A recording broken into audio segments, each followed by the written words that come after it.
ربنا إني أسكنت من ذريتي بواد غير ذي زرع عند بيتك المحرم ربنا ليقيموا الصلاة فاجعل أفئدة من الناس تهوي إليهم وارزقهم من الثمرات لعلهم يشكرون.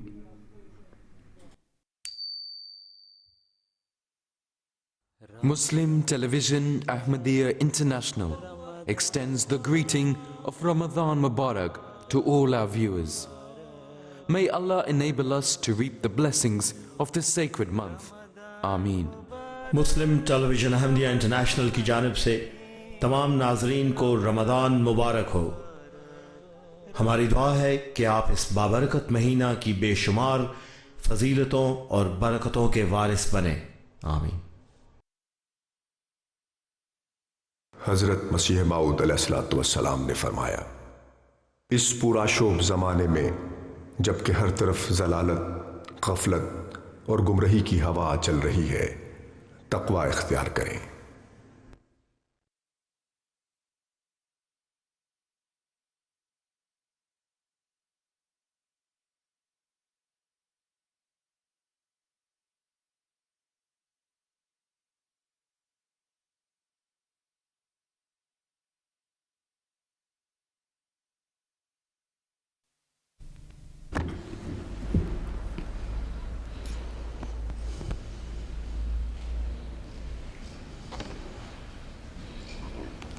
آج 157 آیت سے شروع کرنا ہے نا.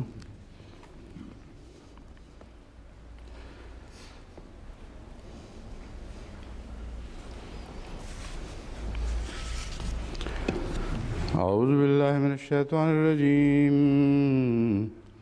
بسم اللہ الرحمن الرحیم. یا ایہا الذین آمنوا لا تکونوا کالذین کفروا وقالوا لاخوانہم اذا ضربوا فی الارض لو کانوا غزا لو کانوا عندنا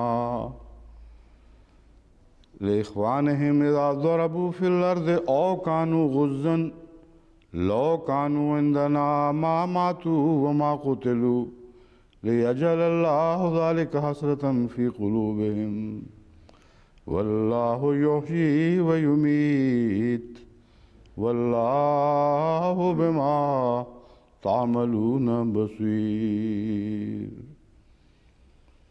وَلَئِن قُتِلْتُمْ فِي سَبِيلِ اللَّهِ أَوْ مُتُّمْ لَمَغْفِرَةٌ مِّنَ اللَّهِ وَرَحْمَةٌ خیر مما یجمعون.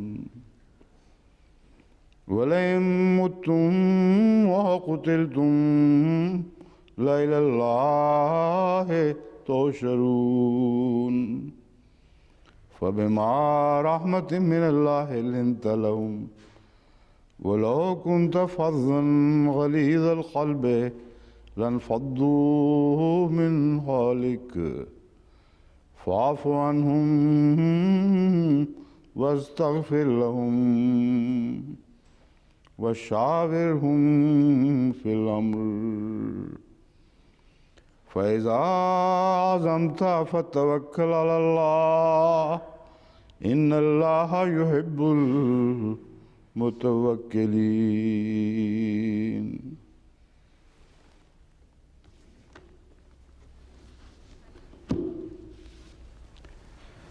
ہے وہ لوگ جو ایمان لائے ہو ان کی طرح نہ ہو جاؤ جنہوں نے انکار کیا اور کہا اور اپنے بھائیوں سے کہا اذا ضربوا فی الارض، جب وہ زمین میں سفر پر نکلے یا غزوے کے لیے سفر اختیار کیا، او کانوا غزن لو کانوا عندنا ما ماتوا، اگر یہ لوگ ہمارے ساتھ ہوتے تو کبھی نہ مرتے، وما قتلوا اور نہ قتل کیے جاتے، لیجعل اللہ ذالک حسرۃ فی قلوبہم، یہ اس لیے ہے تاکہ اللہ تعالیٰ یہ بات ان کے دلوں میں ہمیشہ حسرت بنائے رکھے۔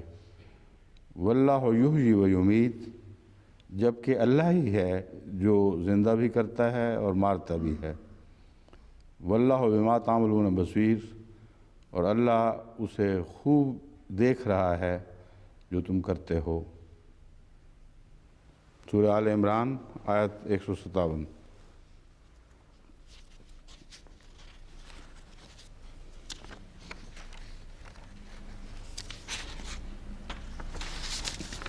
کل والی وہ آیت یہاں پڑھی ہے۔ کل جو بحث گزری تھی جس میں میں نے حضرت امام زین العابدین کی ایک روایت بیان کی تھی کہ ایک آیت کے حوالے سے انہوں نے بعض ایسے بدزبانی کرنے والوں کی سرزنش کی جو حضرت ابوبکر اور حضرت عمر رضی اللہ تعالیٰ عنہما وغیرہ کے خلاف بدزبانی کرنے والے تھے۔ اس میں وہ آیت پوری آیت یکجائی صورت میں پڑھ کر نہیں سنائی تھی، تو اب میں آپ کو سنا دیتا ہوں۔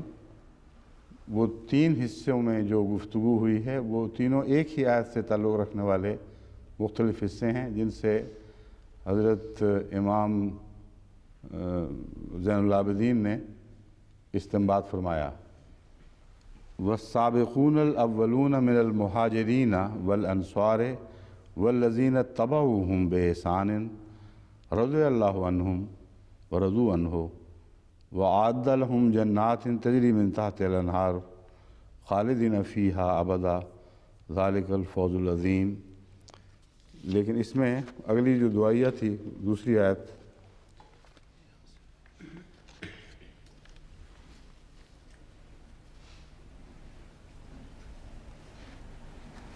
نہیں یہ وہ کہاں ہے، وہ تو وہ نہیں ہے۔ والذین جاؤوا من بعد، نہیں اکٹھی کیوں نہیں رکھی؟ پھر یہ بات ہے نا ظاہر کرنے والی، جو اسی لیے میں نے کہا تھا کھول کر بیان ہو جانا چاہیے کہ ریفرنس ایک ہی آیت کا دے رہے ہیں یا 2 آیتوں کا دے رہے ہیں، 2 آیتوں کا الگ الگ دے رہے ہیں۔ وہ آیت توبہ والی نکالیں نا، وہ جو دوسری آیت ہے حشر کی، یہ پوری ہے لکھی ہوئی ہے؟ پوری ہے، اچھا۔ ایک آیت کا کہ سے 2 استنباط انہوں نے فرمائے 2 حصوں میں، ایک مہاجرین سے متعلق اور ایک انصار سے متعلق، اور وہ یہ آیت تھی جس کی میں نے تلاوت کی ہے۔ تیسرا حصہ جو استنباط کا ہے اس کا اس آیت سے تعلق نہیں، بلکہ ایک اور آیت سے وہ استنباط فرمایا۔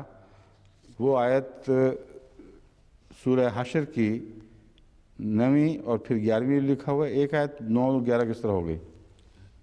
9 2 11 تو ہو سکتا ہے، 9 سے 11 ہاں جی، وہ جو پہلا مضمون اوپر بیان ہو رہا ہے نا، وہ بھی اس میں آ جاتا ہے سارا، پھر آگے پھر وہ اس پہ یہ ہی تو میں آیت ڈھونڈ رہا تھا، پھر تو خواہ 2 آیتوں میں وہ تقسیم کر دیا۔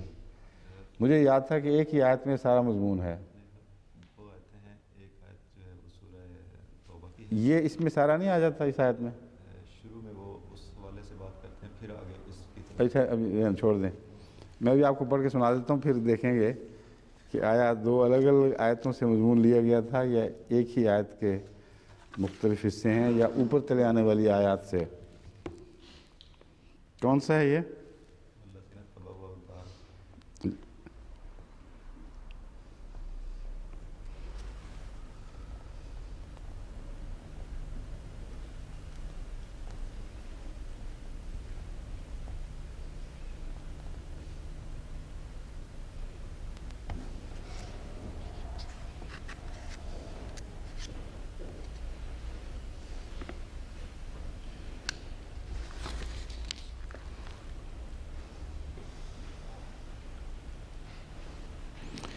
یہ 3 آیتیں ہیں اوپر تلے ایک ہی صورت کی، ان تینوں آیتوں سے 3 استنباط فرمائے گئے ہیں۔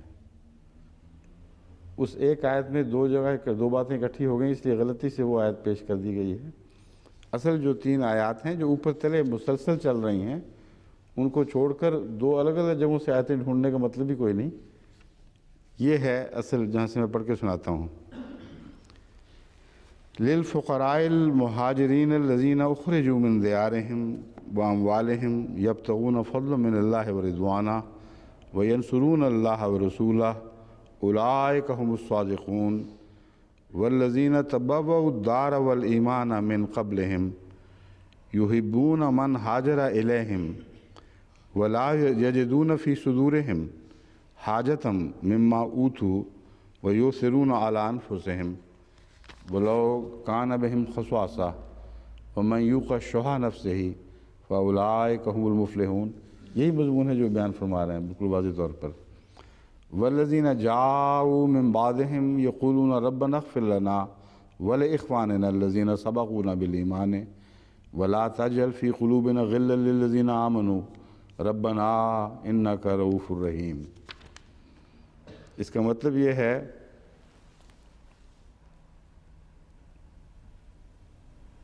یہ جو اللہ تعالیٰ کی طرف سے یہ مضمون یہ چل رہا ہے، خدا تعالیٰ کی طرف سے جو مسلمانوں کو کبھی غنیمت حاصل ہوتی ہے یا اور اس قسم کے فوائد پہنچتے ہیں، ان کے مصارف میں ایک مصرف یہ ہے کہ مہاجرین پر بھی اس کو خرچ کیا جائے. یعنی آن حضرت صلی اللہ علیہ وآلہ وسلم کے سپرد جو 5واں حصہ کیا جاتا تھا، وہ یہ خیال بالکل جھوٹا اور باطل ہے کہ نعوذ باللہ رسول اللہ صلی اللہ علیہ وسلم اپنی ذات پر استعمال کر کے اس حصے کو خالصتاً اپنے لیے وقف کر لیتے تھے، بلکہ اس کے مختلف مصارف تھے جن میں سے اپنے اوپر کم سے کم تھا اور زیادہ سے زیادہ ضرورت مندوں اور محتاجوں کے لیے جن کی فہرست قرآن کریم نے خود مرتب فرمائی ہے. اس ذکر میں اللہ تعالیٰ فرماتا ہے للفقراء المہاجرین الذین اخرجوا من دیارہم. ان مہاجروں کے لیے بھی ہے جو فقراء ہیں جن کے پاس کچھ بھی نہیں رہا. اخرجوا من دیارہم جو اپنے گھروں سے نکالے گئے، واموالہم اور اپنے مالوں سے جدا کیے گئے، ان سے مال چھین لیے گئے. یبتغون فضلا من اللہ ورضوانا، لیکن ایسے فقیر نہیں ہیں کہ لوگوں سے مانگتے پھریں، باوجود اس کے کہ ان کے پاس کچھ بھی نہیں رہا، صرف اللہ سے مانگتے ہیں، اسی سے دنیا کے فضل بھی طلب کرتے ہیں اور اسی سے اس کی رضا بھی چاہتے ہیں. وَيَنْصُرُونَ اللَّهَ وَرَسُولَهُ أُولَئِكَ هُمُ الصَّادِقُونَ. اور جو کچھ بھی ان کے پاس ہے یا نہیں ہے، جس حالت میں بھی ہوئے ہیں، وہ ہمہ وقت اللہ اور اس کے رسول کی مدد پر تیار رہتے ہیں اور ان کی مدد کرتے ہیں. یہی وہ لوگ ہیں جو صادق کہلاتے ہیں، جو سچے لوگ ہیں. یہ ہیں وہ مہاجرین جو حضرت اقدس محمد رسول اللہ صلی اللہ علیہ وآلہ وسلم کے ساتھ نکلے یا بعد میں آئے، اور ان سب میں وہ سب بزرگ شامل ہیں جن کے اوپر میر احمد علی صاحب نے زبان دراز کی ہے، اور دیگر شیعہ بھی بہت سے، اللہ کرے کہ سب نہ ہوں، ان کو گالیاں دینا اور ان پہ لعنتیں ڈالنا اپنے ایمان کا حصہ سمجھتے ہیں، اور قرآن یہ فرما رہا ہے. اسی طرف حضرت زین العابدین نے اشارہ کرتے ہوئے فرمایا ان آیات کی طرف کہ پہلے یہ آیت کہ دیکھو تم وہ مہاجر ہو جو ایسی باتیں کر رہے ہو بیہودہ، جن کے متعلق خدا نے یہ فرمایا تھا. اس بہت ہی فصیح و بلیغ کلام ہے. مطلب ہے تم وہ نہیں ہو جن سے خدا راضی ہوا تھا، تم وہ ہو کہ جن سے خدا راضی ہوا ان کے متعلق بکواس کر رہے ہو. پھر دوسرا حصہ یہ ہے، دوسری آیت والذین تبوؤا الدار والایمان من قبلہم. وہ لوگ جو تبوؤا الدار والایمان، جنہوں نے اپنے گھر تیار کیے، والایمان اور ایمان، من قبلہم ان سے پہلے ہی. مطلب یہ ہے کہ ان کے آنے سے پہلے، مہاجرین کے مدینہ پہنچنے سے پہلے، کچھ ایسے نیک لوگ مدینے میں تھے جنہوں نے ان کو خوش آمدید کہنے کے لیے اپنے گھر بھی تیار کیے اور اپنے ایمانوں کو بھی سجایا، اور بہت خوبصورت انداز میں ان کی مہمان نوازی کے لیے تیار ہوئے. یحبون من ہاجر الیہم. وہ ہر اس شخص کو جو ان کی طرف ہجرت کر کے آتا تھا اس کو محبت کی نظر سے دیکھتے تھے، اس سے بہت پیار کرتے تھے، اپنے اوپر چٹی نہیں سمجھتے تھے۔ وَلَا يَجِدُونَ فِي صُدُورِهِمْ حَاجَةً مِّمَّا أُوتُوا، اور کبھی ان کے دل میں اس چیز کی تمنا پیدا نہیں ہوئی جو اللہ تعالیٰ نے ان کو دی۔ یعنی مہاجرین پر جو خدا نے فضل نازل فرمائے، بعد میں کئی طرح کی ان کو بھی خدا تعالیٰ نے تجارتوں کے موقع دیے، دولت مند ہوئے، اپنا سب کچھ ان کے لیے حاضر کر دیا، لیکن ان کے مال میں کبھی حرص کی نظر نہیں ڈالی، نہ دل میں تنگی محسوس کی کہ یہ لوگ کیوں اتنے امیر ہو رہے ہیں اور اتنے اللہ تعالیٰ ان پر فضل نازل فرما رہا ہے۔ مما اوتو میں یہ بھی مراد ہے کہ حضرت رسول کریم صلی اللہ علیہ وآلہ وسلم نے جب بھی ان کے لیے کچھ مال الگ کیا، ان پر کچھ خرچ کیا، اس وجہ سے کہ وہ سب کچھ گوا بیٹھے تھے، تو اس پر ان کے دل میں کوئی جلن پیدا نہیں ہوئی۔ یہ وہ لوگ ہیں جن کے متعلق اللہ فرماتا ہے وَيُؤْثِرُونَ عَلَىٰ أَنفُسِهِمْ وَلَوْ كَانَ بِهِمْ خَصَاصَةٌ، ایسے پاک باز لوگ ہیں کہ باوجود سخت تنگی کے خود بھی شدید مالی بحران کا شکار ہوں، تب بھی دوسروں کو اپنے نفسوں پر ترجیح دینے والے ہیں، اور ان کی خاطر یعنی اللہ کی خاطر ان پر خرچ کرنے والے ہیں۔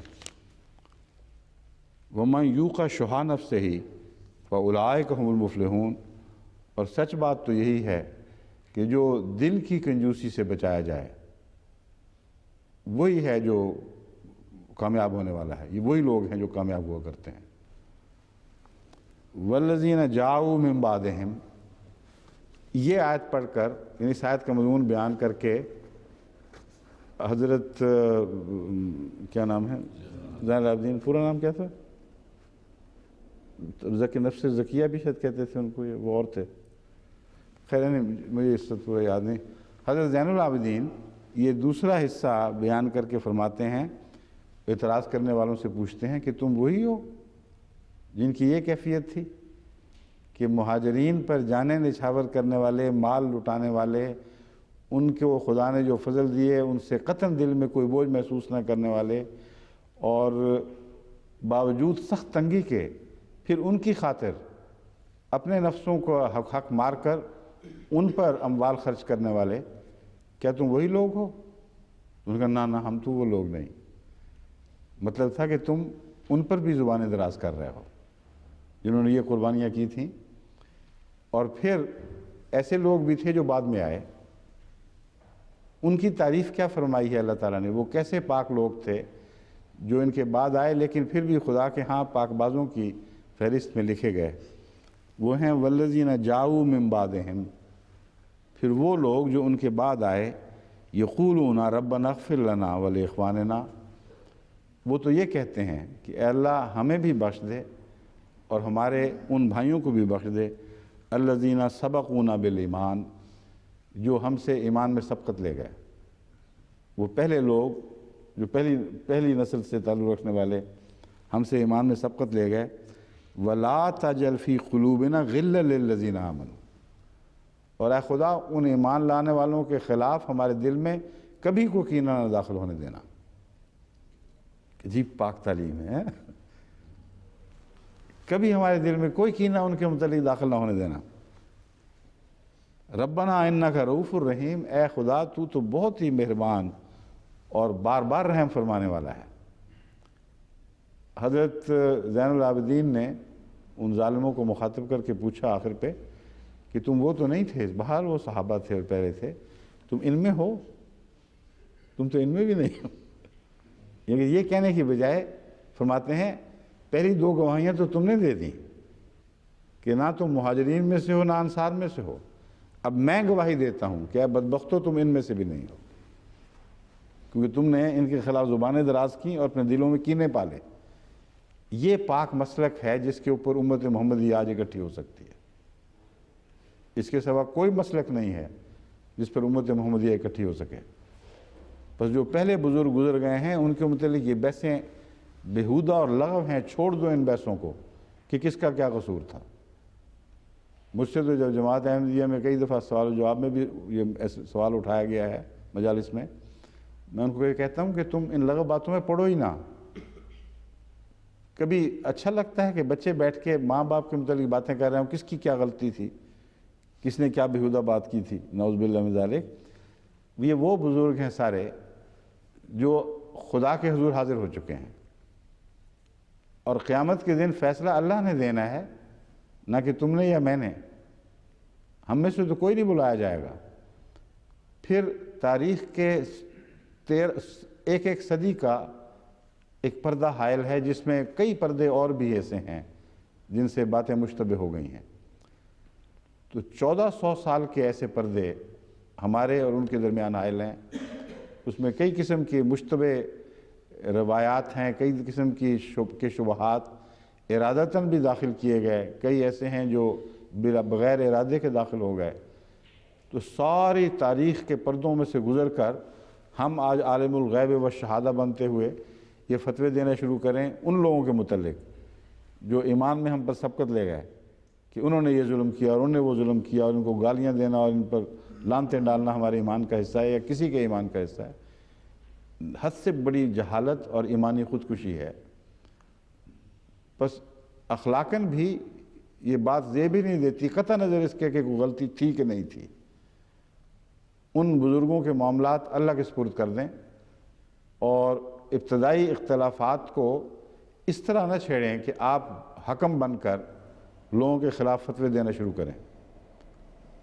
کئی لوگ فتویٰ مانگتے ہیں جنگ صفین میں کیا ہوا، جنگ جبل میں کیا ہوا، کس کو تم کیا کہو گے؟ میں کہتا ہوں میں کسی کو کچھ نہیں کہوں گا۔ میرے نزدیک تو ان گروہوں میں سے تھے جن کا ان 3 آیات میں ذکر ملتا ہے۔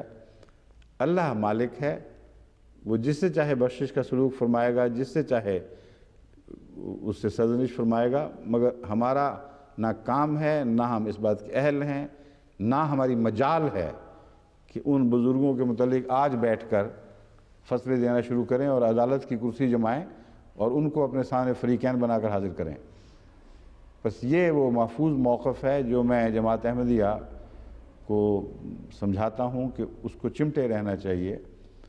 ہاں، جب گفتگو بحثوں میں چل پڑتی ہے ایک دوسرے کے جواب دینے کے لیے، جب بعض ظالم بعض پاک لوگوں پر حملہ کرتے ہیں تو ان کے دفاع کی خاطر محض دفاعی حد تک جہاد کرنا فرض ہے، مگر دفاع سے آگے بڑھ کر دوسرے بزرگوں کے اوپر کو حرف تنقید کا نشانہ بنانا یہ درست نہیں۔ وہاں رک جایا کریں، جہاں دفاع ہوا وہاں بات ختم ہو گئی۔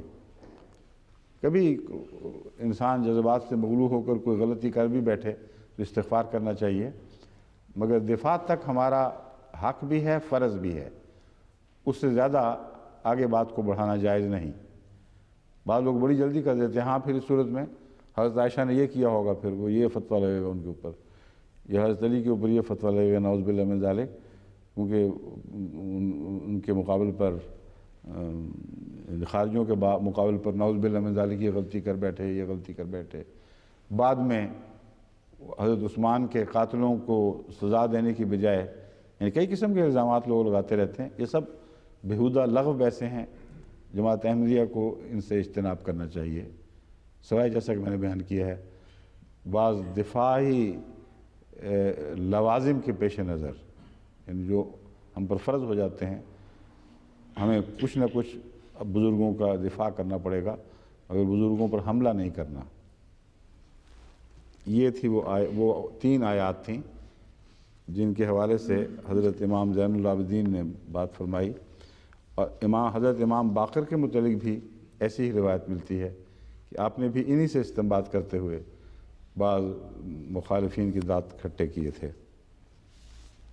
اب میں اس آیت کی طرف واپس آتا ہوں۔ لیجل اللہ ذالک، یہ پورا پڑھ چکا ہوں میں۔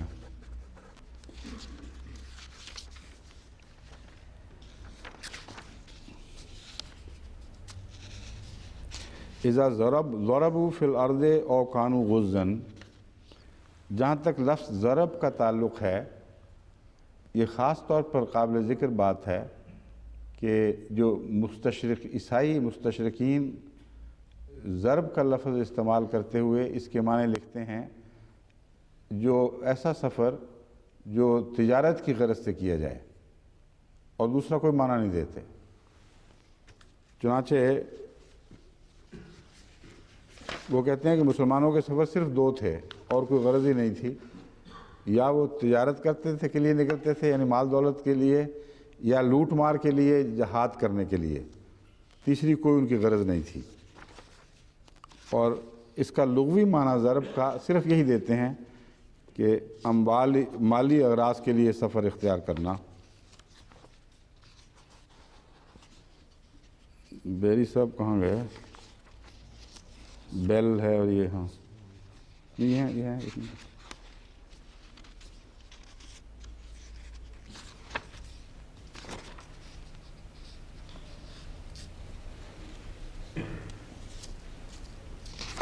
نہیں، وہ کہاں ہے؟ یہ نہیں ہے اس میں، وہ کہاں ہے والے؟ اچھا وہ دوسری آیت بتا دی ہے میں نے، تو پہلے کیوں نہیں بتایا؟ ساری جب میں پھول بیٹھا تب آپ کو یاد آیا، اور مجھے اس وقت بھی نہیں یاد آیا۔ واٹ کہتا ہے Montgomery what, when the journey for trade is probably implied just as expeditions are raids for booty۔ کہتے جس طرح ظاہر ہے کہ غزوات سارے بوٹی کی خاطر تھے، یعنی لوٹ مار کے لیے، اسی طرح یہ ٹریڈ کا مطلب بھی بالکل واضح ہے کہ صرف اموال کی، مال و دولت کی خاطر سفر ہے، اور کوئی سفر مراد نہیں ہو سکتا۔ یہ واٹ صاحب ہیں جن سے عرب شہزادے بڑے فخر سے پڑھنے آتے ہیں، اور ان کا یہ بڑا شعرہ ہے کہ بڑے منصف مزاج نئی جنریشن کے مستشرق ہیں۔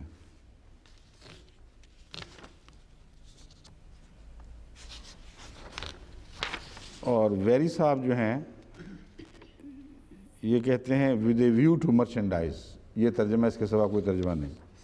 اب ایک اور دلچسپ بات ظاہر ہوئی اس تحقیق میں نے جب عربی لغات کا مطالعہ کیا تو مجھے جن کے سپرد میں نے کیا تھا انہوں نے کہا کہ اب ڈکشنریاں تو یہی دیتی ہیں کہ ٹریڈ کی غرض سے سفر۔ میں نے کہا یہ تو ہو ہی نہیں سکتا، ناممکن ہے۔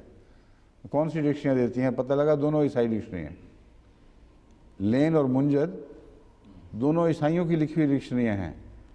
اور عجیب ظلم ہے کہ یہ اپنے مستشرقین کو تقویت دینے کے لیے باوجود اس کے کہ بڑے مستند سمجھے جاتے ہیں، ان معنوں کو غائب کر جاتے ہیں جن معنوں کو انہوں نے عمدن غائب کیا ہے۔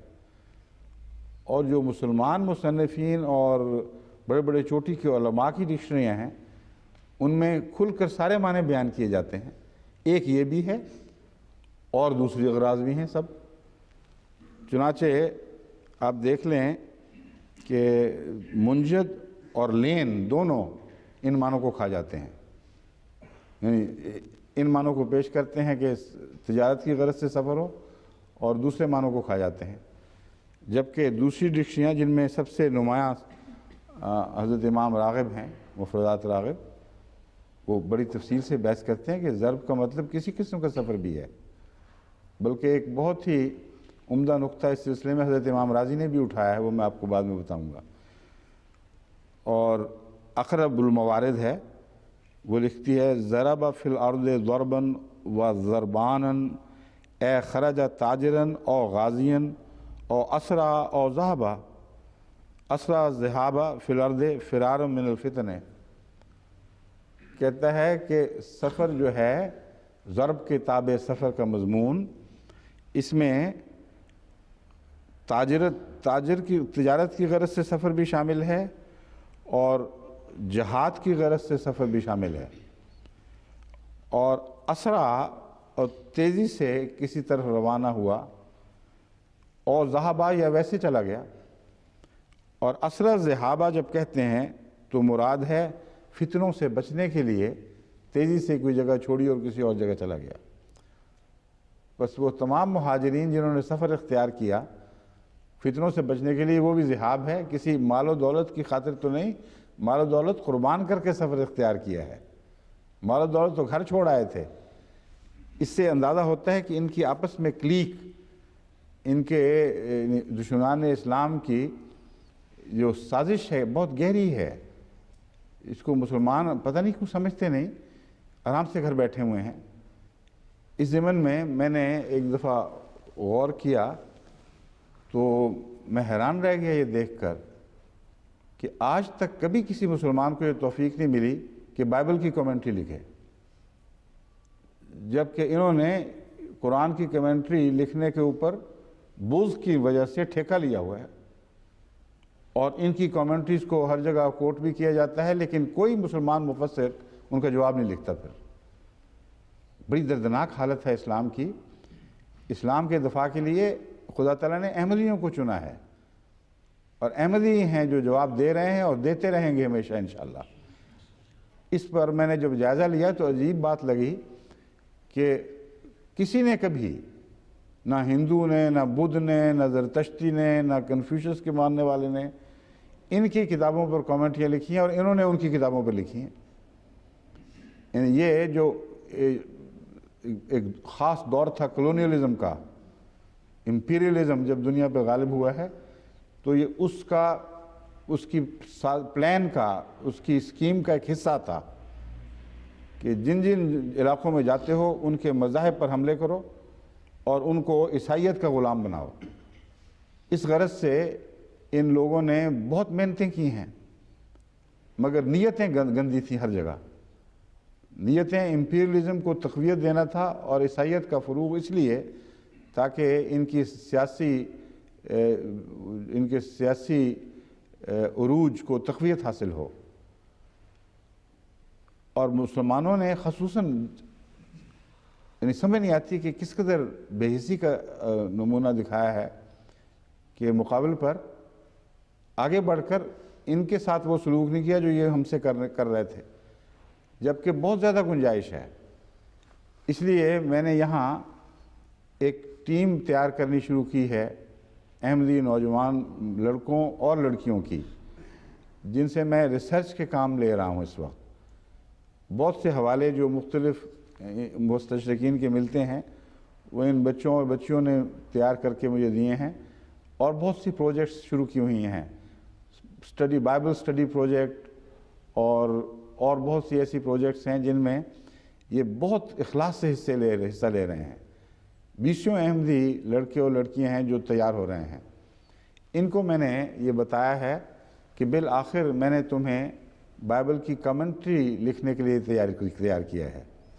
تمہیں اسپیشلائز کروں گا مختلف حصوں میں، اور اگر خدا کے نزدیک میرا یہاں کچھ عرصہ اور ٹھہرنا مقدر ہو تو انشاءاللہ اپنی نگرانی میں یہ کام شروع کروا دوں گا.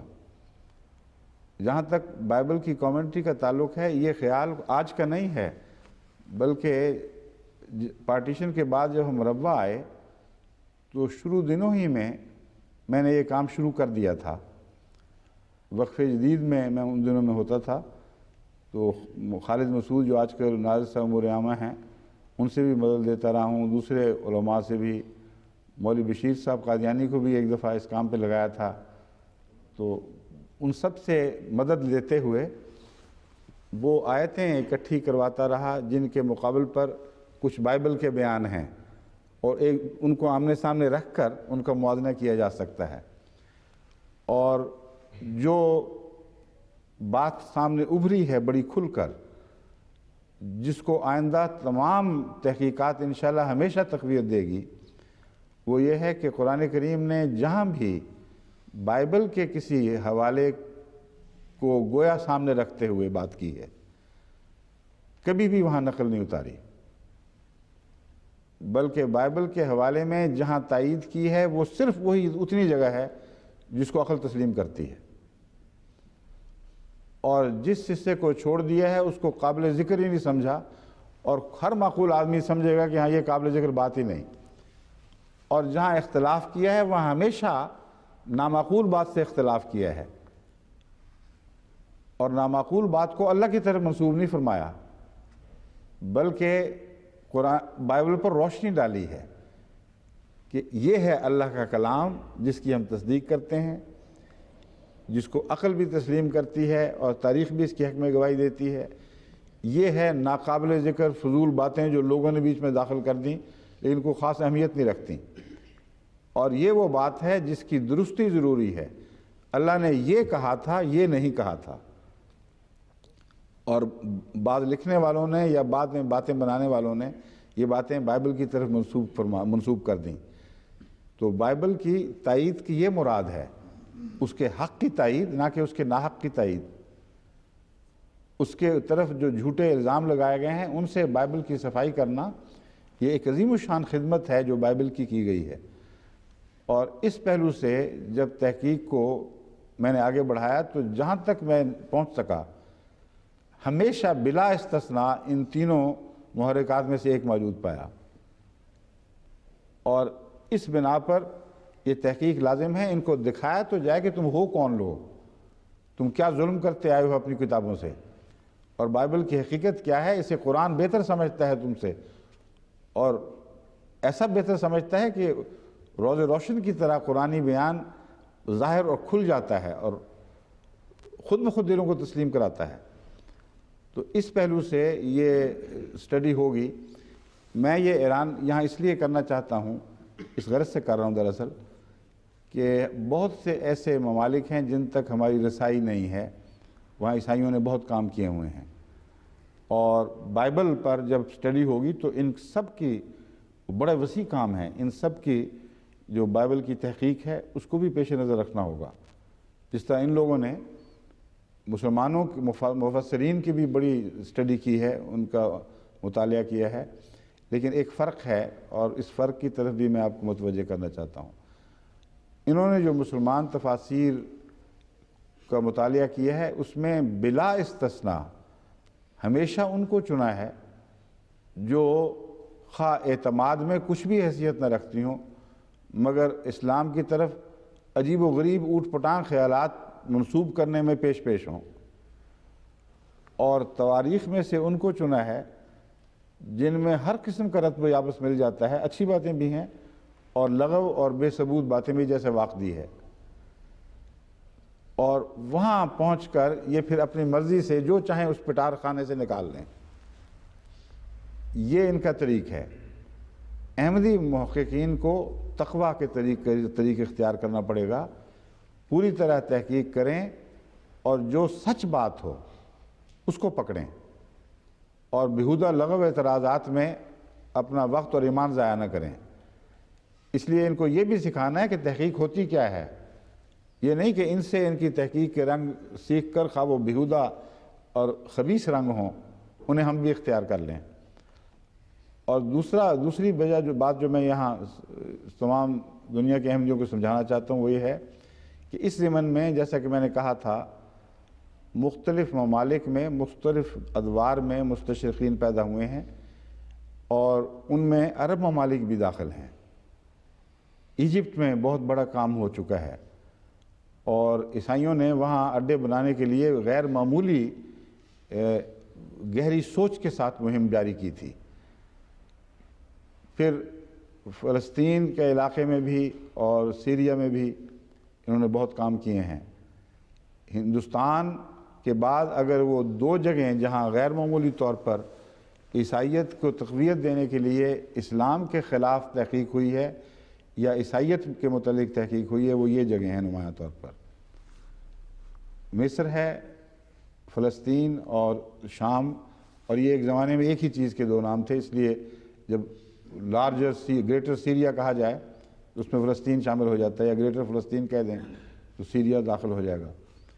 یہاں جو احمدی بستے ہیں ان کو بھی اپنی ٹیمیں بنانی چاہیے، تعلیم یافتہ نوجوان، خواہ ان کا یہ مضمون ہو یا نہ ہو، کیونکہ یہاں جو میں نے دوست چنے ہیں، رفیق حیات صاحب ماشاءاللہ اس معاملے میں خاص ملکہ رکھتے ہیں ٹیمیں بنانے میں، اور اب وہ صدر تو نہیں لیکن ان کے تجربہ ان کو کافی ہو چکا تھا، اس لیے ان سے میں نے فائدہ اٹھایا اور ان کے ذریعے سے ٹیمیں حاصل کیں۔ اور لڑکیوں میں نویدہ شاہ ہیں، ان کو اللہ نے خاص ملکہ عطا فرمایا ہے کہ وہ بچیوں کے دل مو لیتی ہیں، ان کو اپنے ساتھ دینی کاموں میں شامل کرتی ہیں۔ اس طرح یہ ٹیمیں بنائی گئی ہیں، اور ٹیمیں صرف ان لوگوں سے نہیں چنی گئیں جو دینی علوم کی میں دینی تعلیم حاصل کر رہے ہیں کسی قسم کی، یا عربی کی تعلیم حاصل کر رہے ہیں، کوئی سائنٹسٹ ہے، کوئی کمپیوٹر کا اسپیشلسٹ ہے، کوئی کسی اور دنیا کی سائنس میں ماہر ہے، کوئی اکاؤنٹس کا ماہر ہے، مختلف شعبوں سے تعلق رکھنے والے یہ لوگ ہیں. ان کو تربیت دی جاتی ہے خاص پروجیکٹس دے کر کہ تم نے اس پروجیکٹس پہ اسٹڈی کرنی ہے، بائبل کی اوتھینٹسٹی کیا ہے، کب یہ تحریر میں آئی، اور خود ان لوگوں نے کیا ثابت کیا ہے کہ کس حد تک ہم اس پر اعتماد کر سکتے ہیں. ان کی سورسز سے پہ جاؤ، چنانچہ عجیب و غریب دلچسپ چیزیں سامنے آ رہی ہیں. یہ اور بہت سی اور پروجیکٹس ہیں جو ہم قریباً 2 سال سے ان کے اوپر محنت کر رہے ہیں، اور بعض دفعہ تو ہر ہفتے 2-3 ملاقاتیں ان گروپوں سے ضرور ہوتی ہیں، اور جو کچھ وہ پروجیکٹس پیش کرتے ہیں پھر ان کے اوپر گفتگو ہوتی ہے. ان کو میں سمجھاتا ہوں کہ اب یہ رستہ اختیار کرو، یہ رستہ اختیار کرو، وغیرہ وغیرہ. تو اس طرح کی پروجیکٹس اکثر بڑے بڑے ملکوں میں جہاں ان کو چلانا ممکن ہے شروع کر دینی چاہیے. یورپ میں خصوصیت سے ہمیں دقت یہ پیش آتی ہے کہ جرمن محققین نے عیسائیت پر بھی بہت تحقیق کی ہوئی ہے، اور اسلام پر بھی بعضوں نے، اور بعضوں نے نہایت معاندانہ رویہ بھی اختیار کیا ہوا ہے. جب تک اصل جرمن زبان میں وہ کتابیں پڑھنے کی اہلیت نہ ہو، حقیقت میں تحقیق کا حق ادا نہیں ہو سکتا. تو جرمن احمدی نوجوان جو خدام کے تابع ہوں اور بچیاں جو لجنہ کے تابع ہوں، اس قسم کی ٹیمیں بنا کر ریسرچ ورک شروع کر دیں، اور وقتاً فوقتاً ان کے خلاصے مجھے بھجواتے رہیں، تاکہ میں ان کو شروع سے ہی بتا دوں کہ تم صحیح نہج پہ چل رہے ہو یا غلط، یا یہاں یہ بہتری کی گنجائش ہے، وغیرہ وغیرہ. اسی طرح فرینچ میں بہت کام ہوا ہے، اور اسلام کے خلاف انتہائی خبیثانہ حملے کرنے والوں میں بھی فرانسیسی مصنفین پیش ہیں، اور اسی طرح ان میں نسبتاً نیک مزاج لوگ بھی ہیں، اچھے محقق بھی ہیں. اور عیسائیت پر بھی بڑی گہری تحقیق ہوئی ہے فرانس میں، اور اس پر اسلام پر بھی لکھا گیا ہے. اسی طرح اٹلی ہے، اٹلی میں بھی بہت بڑے کام ہوئے ہیں. پھر روس کی لائبریری ماسکو کی ساری دنیا میں ایک خاص مقام رکھتی ہے. جو ابتدائی اہم کلاسیکل کتابیں ہیں علمی، ان میں غالباً ماسکو کی لائبریری کا کوئی جواب نہیں ہے دنیا میں. وہاں جو ہمارے احمدی ہوئے ہیں یا اس وقت باہر سے آ کر زبانیں سیکھ رہے ہیں، ان کا فرض ہے وہ جہاں تک ہو سکے وہاں جائیں اور تحقیق کریں. بہت سے تحقیقات کے شعبے ہیں، مثلاً بہائیت پر جو تحقیق ہوئی اس میں یہ بات سامنے آئی کہ بہائیت کا آغاز روسی انٹیلیجنس کی نگرانی میں ہوا ہے، اور اس کا تعلق مغرب سے نہیں تھا، روس کے علاوہ دوسرے مغرب یورپ سے نہیں تھا، بلکہ وہاں ایک ایمبیسی میں ایک شخص پوسٹڈ تھا باقاعدہ اس غرض سے، اور مسلسل اس کی رہنمائی اور اس کی ہدایت میں یہ تحریک آگے بڑھتی رہی ہے. اور اس میں جو شروع ہی میں افتراق پیدا ہوا ہے، اس میں بھی اس روسی نمائندہ سے اختلاف کے نتیجے میں پھر 2 گروہ بن گئے تھے، وغیرہ وغیرہ. یحییٰ جس کو نقطہ کہا جاتا ہے، اور بہاء اللہ جسے اللہ کی بہا کہا جاتا ہے، خدا کا دوسرا نام بہا کہا جاتا ہے. ان دونوں میں جو بھائیوں میں جو اختلاف ہوا ہے اس میں اس نے بڑا اہم کردار ادا کیا. پھر اس نے روس جا کر روسی زبان میں اپنی ایک رپورٹ بھی پیش کی جو اس زمانے میں ان کے رسالوں میں شائع ہو گئی، اور وہ اب ہمارے علم میں آئی ہے تحقیق کے دوران. انہی گروہوں نے تحقیق جب شروع کی تو بعض پرانے مقالے نکالے، ان میں بعض حوالے دیکھے، ان میں اب آگے بڑھنے کی ضرورت ہے. بس روس میں جو ان لائبریریوں تک دسترس رکھتے ہیں، ہم نے مربی کو بعض حوالے بھجوا دیے ہیں، ان کا فرض ہے وہ ان خاص امور کی طرف بھی توجہ کریں اور خصوصی تحقیق کریں، کیونکہ محض الزام کافی نہیں ہے، کیونکہ یہ جائز نہیں ہے کہ محض الزام پر بنا کرتے ہوئے کسی کو کسی پہلو سے رد کر دیا جائے. دیانت کا تقاضا یہ ہے کہ ہر الزام کی پوری تحقیق ہو، یہاں تک کہ آخر تک پہنچا جائے، اور استنباط اس کو کہتے ہیں۔ قرآن کریم جو فرماتا ہے نا کہ ایسے لوگوں کے پاس کیوں نہیں وہ معاملہ پیش کرتے جنہیں خدا نے اس بات کی صلاحیت بخشی ہے کہ تقوی اور عقل کے ساتھ کسی چیز کا استنباط کریں، تو وہ آپ کو میں دیکھنا چاہتا ہوں جو قرآن نے آپ مومنوں کا تصور پیش کیا ہے۔ اس پہلو سے جو لوگ روس میں میری بات سن رہے ہوں گے ان کو چاہیے کہ وہ اپنے اپنے علاقوں میں لائبریریوں سے فائدہ اٹھاتے ہوئے اس تحقیق کو آگے بڑھائیں۔ اسپینش میں بھی مل جائے گا لیکن کم، کیونکہ اسپینش نے تو اسلام کا اپنی طرف سے صفایا کر کے چھٹی کر لی تھی، لیکن زیادہ تر جو بعد میں علمی کام ہوئے ہیں وہ اس دور کی پیداوار ہیں جبکہ اسپین سے بھاگنے والے یہودی اسلامی دور کے علوم لے کر مشرق مغرب میں پہنچے ہیں، اور سیل بھی اسی دور کی پیداوار ہے۔ 16ویں صدی کے آخر پر یہ انخلا ہوا، 17ویں صدی کے آخر پر بڑا انخلا ہوا ہے یہود کا 1692 میں، جبکہ کثرت کے ساتھ ان کو وہاں سے نکال دیا گیا۔ اس سے پہلے مظالم تو جاری تھے لیکن رفتہ رفتہ نکلتے رہے۔ وہ ایک قسم کا ایکسوڈس ہوا ہے ان کا وہاں سے۔ اس کے بعد اسلام کی روشنی، یعنی جو مسلمان علماء نے روشنی حاصل کی تھی قرآن سے اور دیگر علوم کے مطالعہ سے، وہ ان یہودیوں اور دیگر بھاگنے والوں کے ذریعے فرانس میں داخل ہوئی ہے۔ پھر فرانس سے انگلستان اور جرمنی وغیرہ یہ آہستہ آہستہ اس کا انتشار ہوا ہے۔ اسی دور میں اسلام کے ساتھ شدید اناد رکھنے والے مستشرقین پیدا ہونے شروع ہو گئے۔ ان کو یہ خطرہ تھا کہ جس سے ہم نے روشنی پائی ہے، پہلے تو ہم ان کو جاہل اندھیروں کی پیداوار سمجھتے تھے، یہ تو بڑے قابل لوگ ہیں اور ان کا کہیں یورپ پر اچھا اثر نہ پڑ جائے۔ بس اس شدید رد عمل کے اظہار کے طور پر پادریوں نے پھر اسلام کے خلاف سازشیں بنائی ہیں، اور جو بھی مستشرق اس دور میں پیدا ہوئے ہیں وہ چرچ کے پیدا کردہ تھے۔ تو یہ ساری باتیں ابھی تحقیق طلب ہے مزید۔ تو اس ضمن میں چونکہ یہ ذکر چل رہا تھا، میں نے کہا میں اس وقت یہ بھی نصیحت کر دوں کہ آپ لوگ اب ہر جگہ کمر ہمت کس لیں۔ وہ جوابی حملے جو ہم نے کرنے ہیں، جو مقدر ہیں کہ ہمارے ذریعے ہوں گے، ان کا وقت آ گیا ہے کہ پوری شدت سے کیے جائیں۔ آغاز حضرت اقدس مسیح موعود علیہ السلام نے فرمایا اور تنہا کیا، حیرت انگیز ہے۔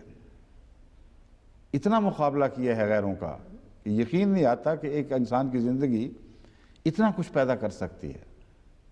انت المسیح الذی لا یضاع وقتہ، جو الہام ہے اس کا معنی اب سمجھ آتا ہے کہ تو وہ انت المسیح الشیخ الذی، انت الشیخ المسیح الذی لا یضاع وقتہ، اے تو وہ بزرگ مسیح ہے جس کا کوئی وقت ضائع نہیں کیا جاتا، ایک ایک لمحہ خدمت میں خرچ ہے۔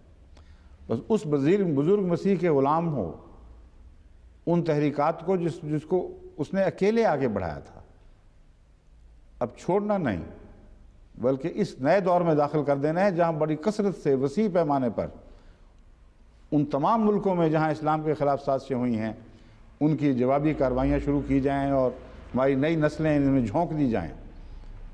اور ہمارے تربیتی مسائل کا بھی یہی حل ہے، کیونکہ یہ جو سب بچے اور بچیاں ہیں اگر ان کو اس طرح سنبھالا نہ جاتا تو یہ خود کہتے ہیں ہمیں پتہ نہیں ہم نے کیا کرنا تھا اور کیا ہوتے۔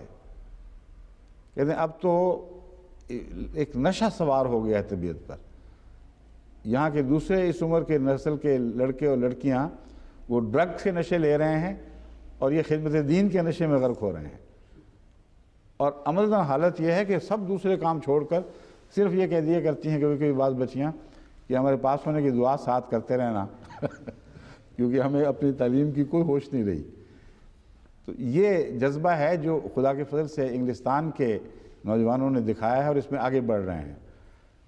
امریکہ کے نوجوانوں کو بھی چاہیے، وہاں بہت گنجائش ہے۔ یہ ویری صاحب جو ہیں جو اسلام کے سب سے بڑے دشمن، یہ امریکہ کے ہیں۔ ان کا میں یہاں کھوج لگاتا رہا خام خواہ، ہر طرف دیکھا کہیں ان کا نشان نہیں ملتا تھا۔ بعد میں پتہ چلا کہ امریکہ نے اس زمانے میں بھیجے تھے اور تقریباً 45 سال وہاں رہ کر ہندوستان میں مختلف علاقوں میں رہ کر انہوں نے اسلام کے خلاف سازشیں کی ہیں اور نہایت ناپاک حملے کیے ہیں. تو یہ لوگ اس زمانے سے یہ کام کر رہے ہیں. بس حضرت مسیح موعود علیہ السلام نے جو عظیم جہاد اسلام کی تائید میں شروع کیا ہے، اب اسے بڑی قوت کے ساتھ آگے بڑھانے کا وقت آ گیا ہے. اور میں امید رکھتا ہوں کہ انشاءاللہ تعالی تمام جماعت کے نوجوان اس طرف توجہ فرمائیں گے، خواہ ان کا کوئی بھی علم ہو.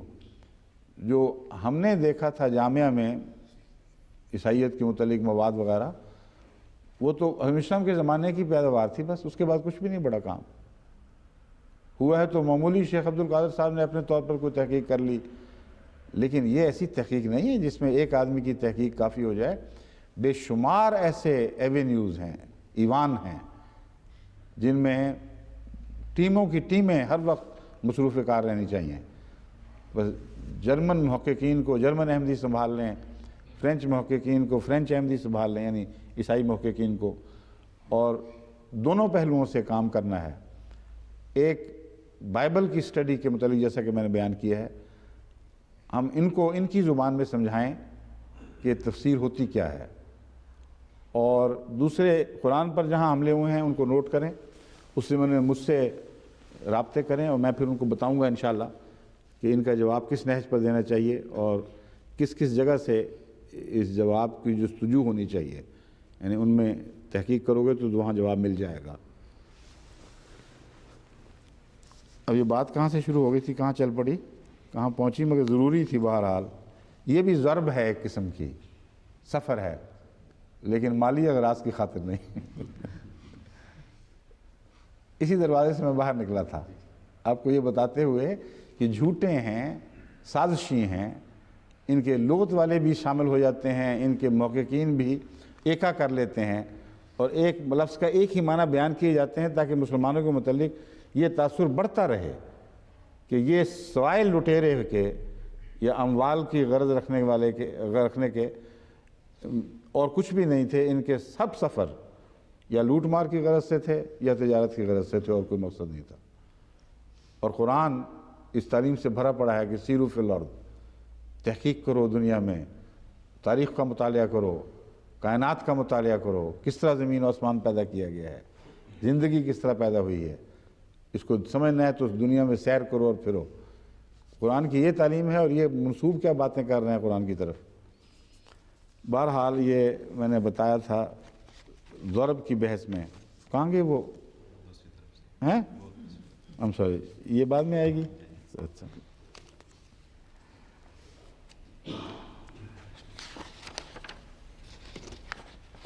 غزا غزبن، ضرب کا معاملہ تو حل ہوا.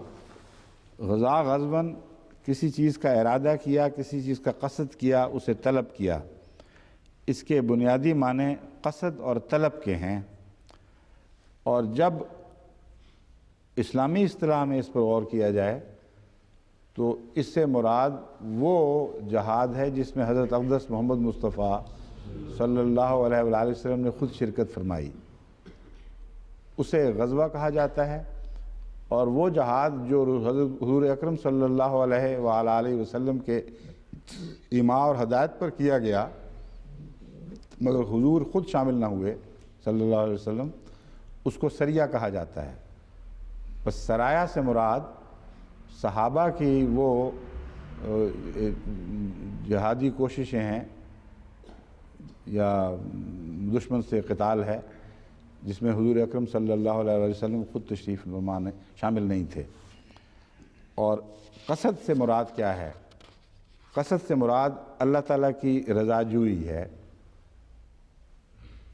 جہاد ہے ہی وہ جو طلب رضا کے لیے کیا جاتا ہے، اور یہ رضا جوئی خواہ تم غالب آؤ، خواہ بظاہر مغلوب ہو جاؤ، قتل کیے جاؤ، ہر صورت میں اس خالص نیت سے پر مبنی ہے کہ تم نے سفر کیوں کیا تھا.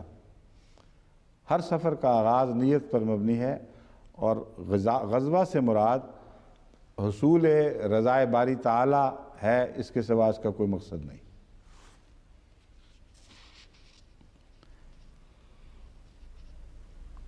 مفردات راغب قتل کی بحث میں لکھتے ہیں قتل کے مختلف معنی ہوتے ہیں.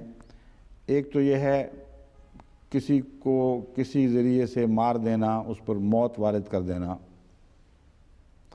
موت اور قتل میں فرق یہ ہے کہ قتل ایسی موت کو کہتے ہیں جو انسان کے ہاتھوں واقع ہوئی ہو، اور اس کے علاوہ موت کی جتنی قسمیں ہیں انہیں قتل نہیں کہا جاتا، موت کہا جاتا ہے۔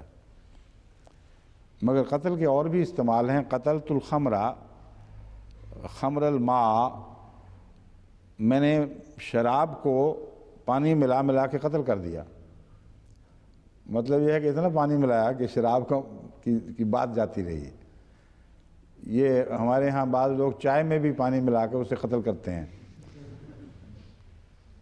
اور کہتے ہیں بڑھا لو، اور مہمان زیادہ آ جائیں تو شوربے کو بھی قتل کر دیا جاتا ہے۔ اور ذلیل کرنے کو بھی قتل کرنا کہتے ہیں۔ قتل تو فلانن قتل تو ہو، کہ میں نے تو اسے کا ستیہ ناش کر دیا، یعنی بہت ذلیل و رسوا کیا۔ پھر ایک بہت دلچسپ معنی یہ پیش کرتے فرماتے ہیں، وَمَا قَتَلُوهُ یقینا، وہ آیت جو ہمارے اور غیر جماعت علماء کے درمیان مبحث ہے، اس میں آخر پہ اللہ تعالیٰ فرماتا ہے وَمَا قَتَلُوهُ یقینا، اور انہوں نے اسے یقیناً قتل نہیں کیا۔ اس کا ایک معنی یہ ہے کہ یہ یقینی بات ہے کہ انہوں نے اس کو قتل نہیں کیا، لیکن آیت کے سیاق و سباق میں چونکہ شک کی بات ہو رہی ہے کہ وہ شک میں مبتلا تھے، اس لیے یقیناً کو اس انداز میں پیش فرمایا ہے کہ جس سے وہ معنی بھی لازماً نکلتے ہیں۔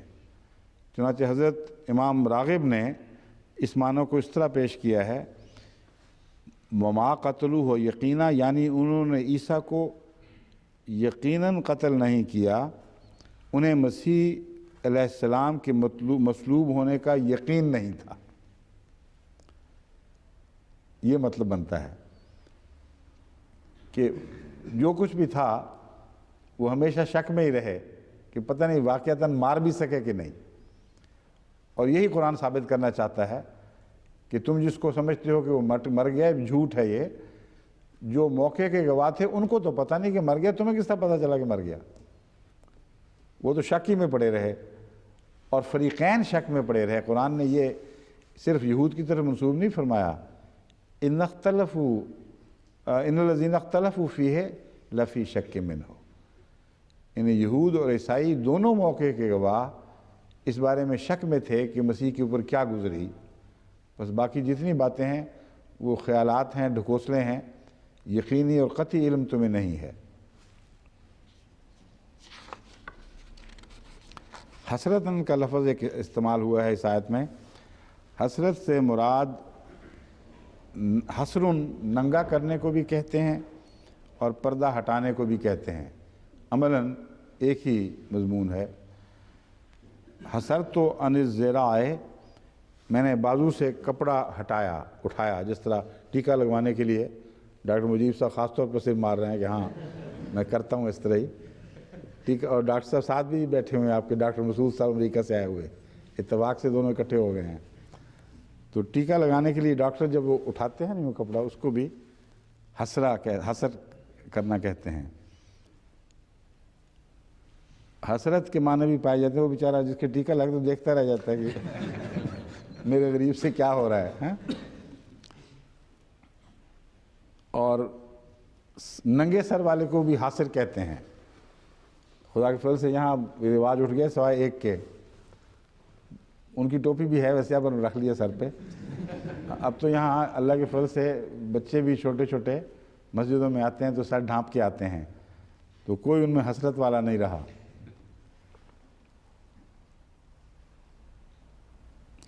ایک حسر کا معنی ہے تھکاوٹ کا، بہت تھکا ماندہ ہو جائے کہ انسان، اس کو حسر کہتے ہیں۔ چنانچہ قرآن کریم نے سورہ ملک میں جو یہ بیان فرمایا ہے، وہ ینقلب الیک البصر خاسئا وہو حسیر ثم ارجع البصر کرتین ینقلب الیک البصر خاسئا وہو حسیر، کہ تم کائنات پر دوبارہ نظر ڈال کے دیکھ لو، کہیں کوئی فطور، کہیں کوئی رخنا دکھائی دیتا ہے، پھر ڈالو نظر، تمہاری نظر تمہارے پاس تھکی ماندی حسرت زدہ ہو کے لوٹ جائے گی۔ تو حسرت کا معنی جو ہم عام ہمارے ہاں رائج ہے کہ کسی چیز نہ کر سکنے کے نتیجے میں تکلیف، کچھ حاصل نہ کرنے کے نتیجے میں تکلیف، اس کا اس تھکاوٹ سے تعلق ہے۔ انسان کی کچھ پیش نہ جائے، تھکا ہارا مایوس ہو کر بیٹھ رہے اور اپنے مطلب کو نہ پا سکے، تو جو دل کی کیفیت ہوتی ہے اسے حسرت کہا جاتا ہے۔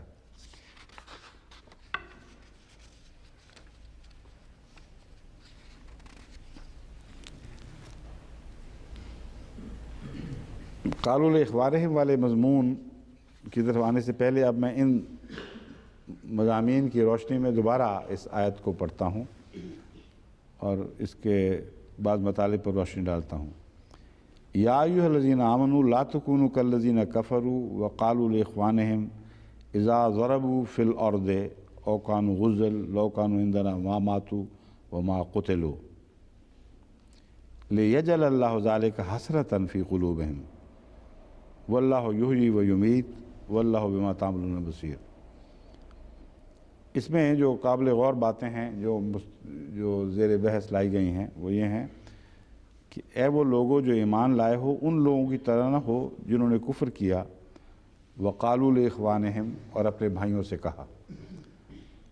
پہلے بحث تو مفسرین نے یہ اٹھائی ہے کہ کفر کیا سے مراد صرف منافقین ہیں یا کافر بھی ہیں اور منافقین بھی ہیں، یا خاص منافقین ہیں اور عام منافقین نہیں، یعنی عبداللہ بن ابی بن سلول کے ساتھی۔ جہاں تک کفر والا حصہ ہے، میرے نزدیک سیاق و سباق یہ بتاتا ہے کہ یہاں کافر دوسرے کافر مراد نہیں ہیں بلکہ منافقین ہی ہیں، کیونکہ کافر یہ نہیں کہا کرتے تھے ان کو کہ تم ہمارے ساتھ بیٹھے ہوتے تو امن میں رہتے۔ مسلمانوں میں بددلی پھیلانے اور اپنے مقصد میں بے یقینی پیدا کرنے کے لیے جو ہتھیار منافق استعمال کر سکتے تھے وہ اگر کافر کرتے تھے تو منافق بن کر کرتے تھے، یعنی بحیثیت کافر کے باہر رہتے ہوئے باتیں نہیں کیا کرتے تھے۔ اس لیے کافر تو ہیں ہی، وہ منافق بھی تو کافر ہی ہے، مگر کافر کی ایک خطرناک صورت ہے جو اندر آ کر مختلف قسم کے وساوس پھیلاتا ہے اور اس کو اندر سے وار کرنے کا ایک موقع مل جاتا ہے۔ پس کالذین کفروا وقالوا لاخوانہم میں ایک معنی یہ بھی کیا گیا ہے کہ اخوان سے مراد ان کے ساتھی ہیں، لیکن یہ درست نہیں ہے، کیونکہ جو ان کے ساتھی ہوں وہ تو شہید نہیں ہوئے، وہ تو قتل نہیں ہوئے ان معنوں میں جن معنوں میں ہم تاریخ میں دیکھتے ہیں، تو پھر یہ معنی کرنے پڑیں گے نعوذ باللہ من ذالک کہ جو قتل ہونے والے تھے اور شہید ہونے والے تھے وہ انہی کے بھائی بند تھے۔ یہ معنی درست نہیں ہیں۔ بعض مفسرین نے اس وسیع معنی کو اختیار کیا ہے اور یہی درست ہے کہ یہاں اخوان سے مراد دینی بھائی یا طینت کے بھائی نہیں ہیں، سرشت کے لحاظ سے ان میں کوئی تعلق نہیں ہے، اس لیے بھائی نہیں کہا جا رہا، بلکہ وہ بھائی بنتے ہیں، اور بھائی اس لیے بنتے ہیں کہ قبیلہ یا گروہ کے طور پر وہ ان کے بھائی ہیں۔ قرآن کریم میں اس کی مثال ملتی ہے اور وہ میں آپ کے سامنے رکھتا ہوں۔